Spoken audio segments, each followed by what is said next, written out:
Vincent, Superintendent Wylie ISD. Welcome to Insider Insights. This is a video series for you as parents to know a little bit more about what goes on in our schools because the school belongs to the community. What we're going to do is get some general overviews and specific things that we can tell you about what happens in schools, from counseling services to other things that are going to help you know how to navigate the school and how to navigate the process a little bit better. You know, the idea and the goal is for you to be prepared so that you can prepare your kids and then we can serve you better. Welcome to this journey. We hope that you enjoy it. Welcome back. This is going to be probably one of our most requested questions, advice, information. So it's going to be a lot of talking, a lot of discussion. Jamie Fletcher, Executive Director of Special Education for Wylie ISD, former principal, former teacher here, mom, extraordinaire, and really has had a heart for these kids, all of our kids, and especially to focus in on these kids, some kids who have challenges or differences, and you've done a great job with this. And so when Jamie came in, you actually tell us a little bit about the audit, about and how we kind of revamped everything. Oh, yeah, the audit was a great piece of information. So first of all, thanks for having me, because we always are looking to spread the great things going on in our special education department here in Wylie ISD. But the audit was conducted by Region 10, which is, I guess you could say, non-biased. So they come in and look at what's going on within the systems of the special education department. And when they did that, they identified some areas that we could really improve in that makes us more efficient, where we can better serve our students. And so we took all of that feedback, and we have slowly implemented several pieces, and I think we've got everything implemented at this point that was recommended to us from that audit. And a lot of that took a lot of support from the district as well. So there was definitely it wasn't a one person force. Well, took a whole brigade of people. When Jamie came to me and said we need to make sure we're student focused and really get to the heart from what moms and dads needed and what teachers said that they needed the most help on as far as being service oriented, right? Because when you're in a special education situation, the needs are drastically different in every circumstance, and how do you get to the heart of what you're going to try to fix, and then ultimately, from that perspective, how do you do it the quickest? Because everybody's, there's not very much patience in this world anyway, but especially when there's a need, it needs to be filled, right? Sure. And so let's talk first, and just from a general overview perspective, Jane, talk to us a little bit about what the mission of special education in Wylie ISD is. What are we trying to get accomplished here? Well, ultimately, the special education department in Wylie ISD is looking to ensure that all of our kids have the supports and services that they need to be successful, to make progress. That's the main thing. We want to see them making progress in their education. Yeah, and progress looks different in different ways, doesn't it? It does, and so we don't put an exact template to that exact black line of what that is. It's different for every child, and we encourage parents to remember that. We encourage our staff to remember that. Every little piece of progress is a celebration for us. Boy, and for the child, of course. I was in East yesterday. I don't know, the days run together. But I was in a special education classroom, and the celebration for where these kids, there was 5 of them, and where they were, and they were in circle time about what they've learned and how they did it, and that love and affection that teacher had for them, number one. But just, we focus on growth, and the growth was really happening, and it was really excellent. Yes. So talk to us. There are varied services, and so kind of talk to us a little bit about one of the questions was what types of services and supports are available for students with disabilities, and then how do parents know which one's right for them? Absolutely. So we offer a huge range of services in Wylie, anything from academic support to related services, and that related services list is very, very long. Yes. But we are here to provide whatever we can for our students, whatever it takes. But as far as a parent having to know what their child needs, the great thing is that they don't have to know that. We're here to help them with that. Yeah. We value them as partners in coming up with what we call in special education an IEP plan. We partner with them, and we want them to know that they are valued and a part of that, and we're going to come up with it together. So they never have to do that by themselves. That would be a huge burden, and we absolutely want to hear what works for them, what they feel like works for their child, and then we figure out how we can make that work at school. As a principal, that's what the IEP or individual education plan is so crafted, and it's so specific, and it ranges from speech services to, in the end, when your kids get to high school, what they're going to do for a career. Yeah. And we specifically talk about that and talk about the goals towards it. And it's that nurturing plan that gets kids where they're going to go and where they're going to grow. And it's such a valuable experience. You know, sometimes you just wish you could do it for every kid, right? Because it's Every just so one of cool. them. Yes, Yeah. absolutely. So, okay, a lot, me included, when my kids ever had something, I thought that they were going to be advancing more quickly enough. I know you probably don't ever get that. And then you're going, that's not a special education issue, but how do you go about, how do parents go about? Talk us about the identification process. Yeah, so as a district, we're obligated to recognize child find. And so anytime we suspect that a child may have a disability or a need for specialized instruction, we're going to do an evaluation. But also we do that with parent consent, of course. We would never Yes. just jump on that. But sometimes parents come to us and they recognize that their child may have Yeah. a disability. And that, it's just another part of the child find process. So we're glad that they reach out to us and ask for that evaluation.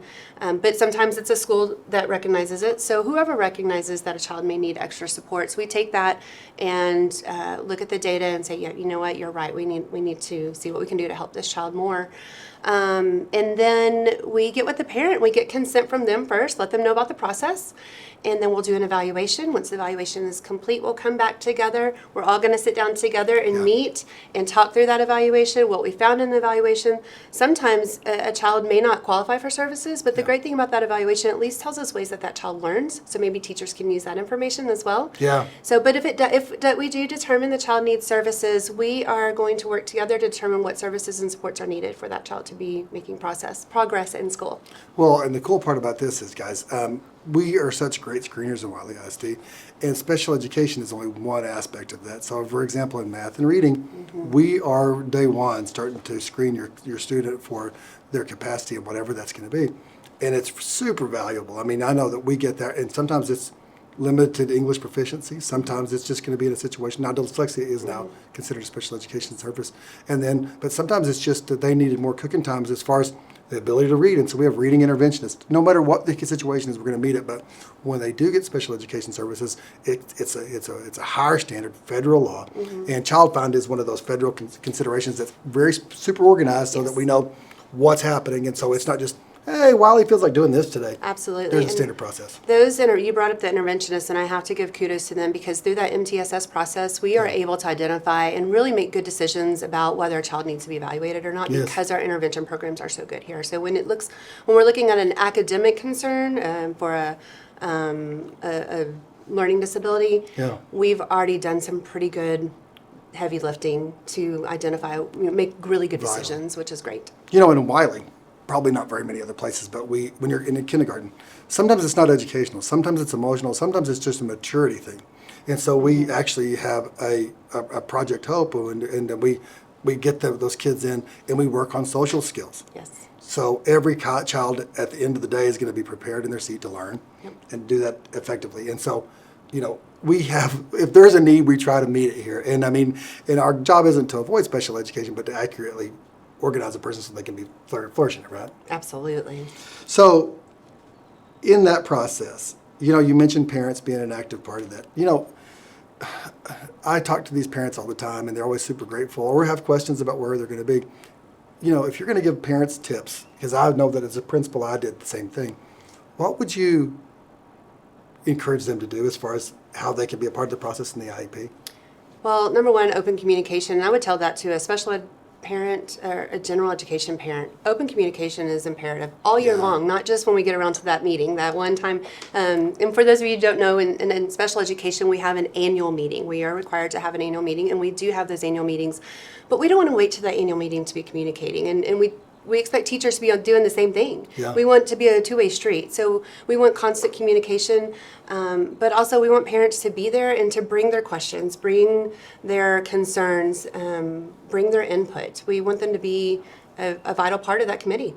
It really does make a difference. And some of those subtleties at home, I mean, they're vital for us socially, emotionally, academically, because you know your kid best, and so we can help work through that process. And guys, I mean, the thing about it is that we can work through so many learning differences right now, where kids can go get to high school and just be completely successful. And that's why I call it that ARD, an annual review and sometimes dismissal situation, because they learn, they grow, they've learned how to overcome whatever difference they had, and then they're ready to go. Absolutely.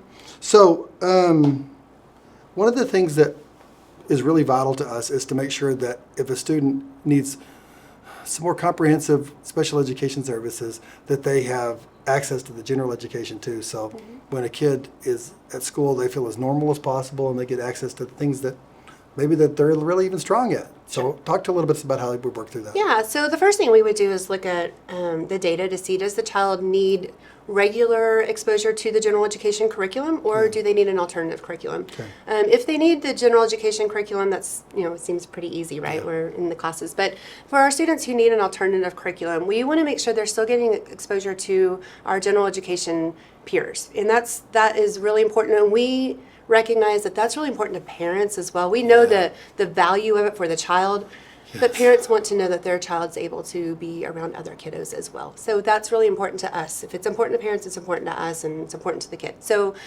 we are going to look at different ways that we can do that. And we're going to make decisions based on data, which is what we have to do, because every child is different and has different abilities. And so we're going to consider maybe recess might be a time, or lunch might be a time, or specials might be a time, or maybe a PE or elective class that might be an option as well. It really depends on the child, and we don't want to say it all depends, but it really does come down to the data and the individuality of that child.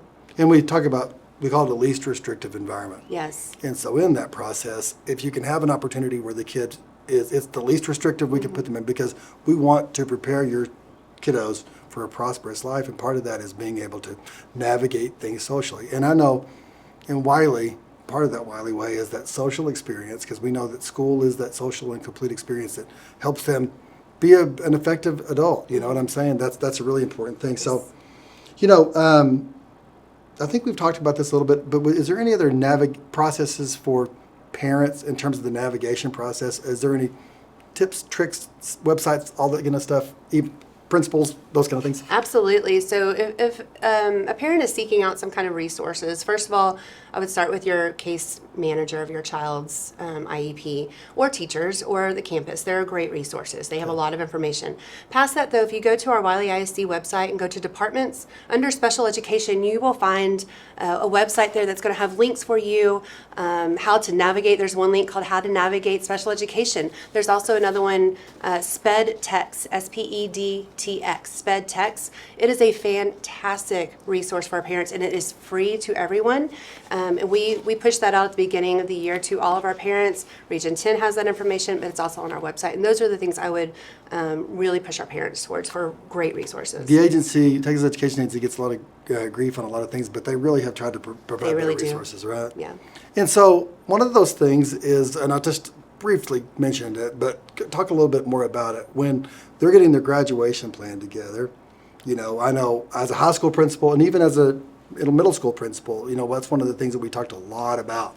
Can you talk a little bit about what we do with that process and how we measure success? Sure. So by the time a child is age 14, we're going to have a transition plan in their IEP, and that's developed in that ARD meeting with the parents, with the teachers.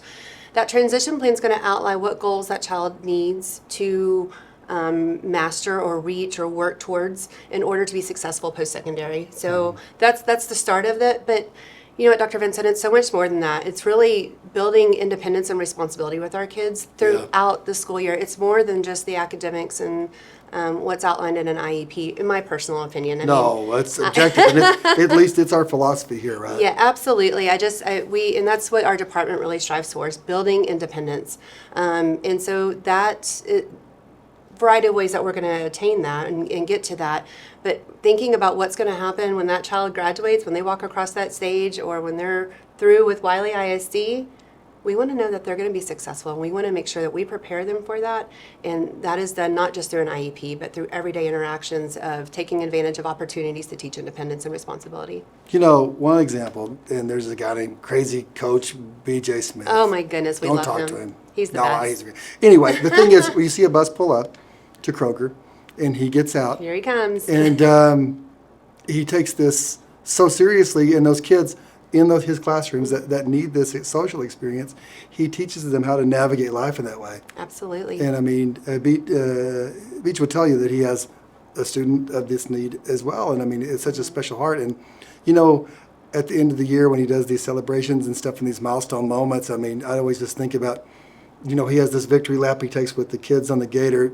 I hope this is legal, but the notion of it is Getting is real that, here, folks. but that's the thing of it is it's Wylie. We want to make it feel like a small town. Yeah. And to those moms and dads, that success comes in different ways, and that love and that support, that relationship that he has with them is vital. And so those are the kind of things, not just necessarily getting ready for university or the workforce, but I mean those social skills are pretty important. They are, and everything starts with that relationship, and Coach Smith is a great example of that. He starts with the relationship first, and everything else just falls into place. And Well. I would say that a lot of our teachers, that's what they do. They They do. build relationships, and then they realize what a child needs, and that's their building block. And that brings up a good next question is that, so mamas and daddies, like anything else, it doesn't matter what it's going to be, from baseball to, as it relates to English, you're a student that's in special education is going to have questions. And if a parent's going to have those questions, what's the best way for them to get those concerns met, or how do they approach it? What would you suggest? Well, if a parent has any concerns, ask questions. Yeah. That's what we're here for. Yeah. I mean, we're not here to do it by ourselves. We can't do it by ourselves. Yeah. We need them. We need them to be a part of the team, to collaborate with us. And I would tell any parent, make a list if you have several questions, make a list. And also know that you don't always have to meet in an ARD meeting. You can have a parent-teacher conference. Yes. Just to address the concerns, maybe something that's going on in class, maybe your child's not understanding, maybe there's a miscommunication. Those can be achieved through a parent-teacher conference really easily. I always, if a parent's looking to reach out to a teacher, email is always best, but I always encourage our teachers to pick up the phone and call them if they have a concern to discuss. So, having just open conversations, I think that's the best way to go always. And the deal is, when we have these needs, getting a teacher or a service met, sometimes it takes some time, and we appreciate your patience if we do Absolutely. that. Every year for the past at least 5, we have put massive amounts of dollars into special education. In fact, it's the biggest budget item in terms of increase every year. So it's going to be 50% of all of our, this year's budget is more special ed help. Yes, sir. And so we want to help. Resources are what they are, and we're trying to get that. But knowing what they are, it helps us plan. So y'all knowing what we know, Yeah. asking those questions helps us along. Absolutely. So one of the things that we always want to do too is talk a little bit about the summer and skills development. So if you're a mom or a dad and you're worried about skills development, tell us a little bit how that works in Wylie and about what we do. Well, I'm What so they can glad. do. I'm so glad you asked that, because summertime is the time that parents are like, it's a great break, but after about 2 weeks, they're like, "Hey, they're time for them to go back." I was tired.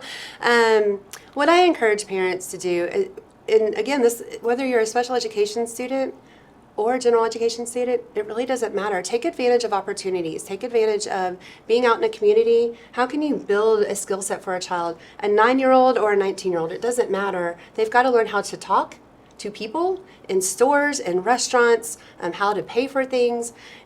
Go back to your home. What can they do at home? No one, when they graduate and they go and get an apartment, no one's telling them to take out the trash. No one's going to tell them when to clean up. No. They've got to start recognizing. So building that skill set of responsibility and initiative, that to me is what you spend summer doing, not trying to. It's great to keep up on some of those skills, but they have worked really hard all school year. And parents know how to do all those things, so Yeah. they don't have to have a special skill set. They don't have to have a special tutor. Just go out and make experiences and take advantage of opportunities. As a teacher, as a principal, that was always hit home with me, that these kids had to work so much harder to get where they needed to get in a regular situation. And so by the time they get to June, they're tuckered out. Yeah. They really do need that break. So, Sure. so when we think about these challenges and they see those kind of things, I think that what you're basically just saying is, the things you can work on in the summer, things that we can work on independently. But, have I really asked this question accurately? Are there different ways to make sure that you're informed about our kiddos' challenges and processes, so that they can make sure that they're progressing correctly? Is that? Yeah, sure. We send home progress reports, and they go at home at the same time as a report card. And Yeah. a progress report's going to show you how the student is doing on their goals that are outlined in their IEP. So that's a great way first to just get a good measure every 9 weeks of what's going on, in addition to grades. We all know grades. We can understand grades. Those are things that we, as children we had many years ago, but we know how to read grades. But progress reports are very easy to read. They're bar graphs, or they're line graphs, and they're going to explain where your child is with goals, when the goals that are outlined in the IEP. So that's one way just to get a quick take on what's going on with their child. But I mean, again, I've said this several times, but reaching out to a teacher just to check in is never a bad thing. It's the best way. It really is. I really do, and we love that. So, one of the things that you told me when we got here is, Dave, we've got to do a lot better. We've got to start doing a lot more training. That's what actually our report said, is we've got to train people. It did. So talk to us a little bit about how that works. Yeah, so we have implemented about 20 to 40 hours of summer training just for special education staff. Yeah. And that includes certified staff and our paraprofessionals that we value so much. That's Yes, not and that's just limited really to certified important. staff. So we want to make sure parents know that everyone is getting trained. So, and the trainings are on anything from behavior to implementing our STAR curriculum, or to learning the processes of special education in Wylie ISD and what that looks like. We want everyone to be prepared for day one. Past that, we do trainings throughout the school year, all year long, for special ed, including our paraprofessionals. So again, everyone, no one's left out. We even do training with our bus, transportation aides and drivers. That is so big. I mean, because that transportation, especially those students have some emotional differences, they need the help, don't they? Yes, and they need to know strategies. You know, no one, I say no one, many people do not just have a natural skill set of how to handle every single situation. No. And so we want to build that toolbox for them, and so we do that throughout the year. In addition to that, we have learning specialists. We also have behavior specialists. They come in and work with our teachers, even bus drivers and bus aides, and coach. They do, right next to them, and they're coaching them through situations that may be more unique to their classroom. That's cool. Yeah. So, talking about budget, I always have to explain this to the school board and everybody else. We've added a ton of staff. Yes, sir. Talk to us a little bit about what those folks are doing and how they're helping us. Well, first of all, I ran reports again this morning, and in the last 18 school days, we've added 58 students to the special education department. So to give you an idea of what that looks like. It's really cheap. We are really, really grateful that Wylie ISD does a great job of supporting us, and so when there's a need, they always come through for us, and we're grateful for that, and we recognize that. We know that we take a lot. It takes a lot Yes, to support us, but our students need it and they deserve it, and so we know that you're there to meet the call. But all those staff, the benefit for bringing in all those staff is that our students benefit. They benefit because we're able to keep their class sizes smaller so that they can get to their curriculum, they can learn their strategies, they can regulate when they're dysregulated. Yeah. It's really important to keep that. The class sizes are really important, but also not just our students, but our staff really benefit from it too, because it helps us retain quality staff. Yes. By having the smaller class sizes where they can do their job and feel really successful working with those kids and helping them. And I'm going to say this because, everything kind of is measured in my office is about, parent concerns, people emailing Sure. us. Because you've cut that by 80%. Oh, good. I mean, people don't, and their questions and concerns now are just those mama concerns that we all have that are just more about, this or that, or somebody not turning something in or whatever it's going to be, and those kind of things. But that's really good. So one of the things, the last question, what message, if you could think of a single message that you want to share with parents about our commitment and our care for these sweet babies and how we're going to get them where they need to go the Wylie way, what would it be? Well, I think I would start by saying Wylie ISD and the special education department here, we feel like we have a great reputation for working with parents, and we want to continue to build on that and continue to explore that and how we can even do better. I feel like we do a good job, but that's what it brings a lot of families here.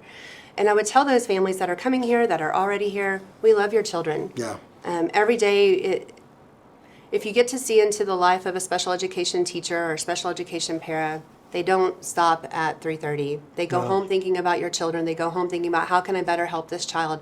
I'm not getting to this child. I don't understand how this child isn't learning the way I'm doing it. I need to find a new way. I'm worried about this child. How do I help this child with trauma? How do I help this child with anxiety when they come into the door? And I want to help bring that down. They're thinking about that all the time. And it's not because we tell them to. It's because they want what's best for your children and for our children here in Wylie ISD. So know that we love them. We're here to work with you collaboratively, and we love your kids.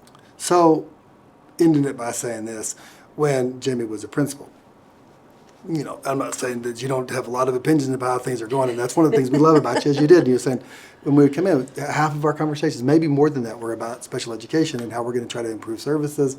From a principal who had their frontline services, and one of the things that we focused in on when we hired you brought you up is to say, it's not a bureaucracy. She's the person who's actually working and going to the classrooms and visiting places and doing things. And I'm so grateful for you for doing that, and that ethos that you've given our leaders and everybody else, because now everybody's together. And again, parents' feelings are great about things, concerns are down, but we're just starting. And one of the things that we're doing right now legislatively is, James says, some of our students with the greatest need as far as behavioral health goes, that least restrictive environment sometimes it needs comprehensive support. We have 12 kids we spent $1.5 million on last year. And it's, the thing, some special ed parents are saying, you're talking to the legislator, you're trying to do it. I said, no, quite the opposite.